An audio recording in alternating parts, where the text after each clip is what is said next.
Hi friends, ఇప్పుడే ఫ్రెష్గా తయారు చేసిన హోమ్ మేడ్ నెయ్యి అన్నమాట. చూడండి ఫ్రెండ్స్, ఎంత బాగుందో.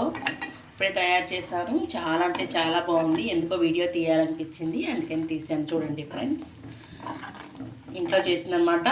ఒక 15 days మీగడ అట్టి పెట్టి నేను పెరుగు మీద మీగడ తీసానండి.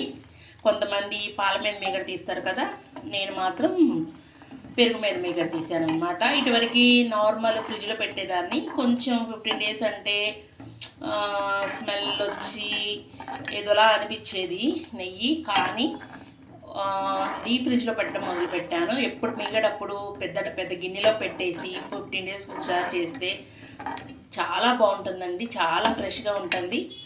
నార్మల్ ఫ్రిడ్జ్లో కన్నా మనం డీప్ ఫ్రిడ్జ్లో పెడితే మిగడి ఫ్రెష్గా ఉంటుంది, నెయ్యి ఫ్రెష్గా ఉంటుంది అనమాట. మనం కొనుక్కునే నెయ్యి కన్నా మన హోమ్లో చేసుకున్న నెయ్యి సూపర్గా ఉంటుందండి స్మెల్. సో చూడండి, ఈ ఛానల్ ఎవరైనా ఫస్ట్ టైం చూస్తున్న వాళ్ళు సబ్స్క్రైబ్ చేయండి, లైక్ చేయండి, షేర్ చేయండి, ఏమైనా కామెంట్ చేయండి. ఓకేనా ఫ్రెండ్స్, బాయ్.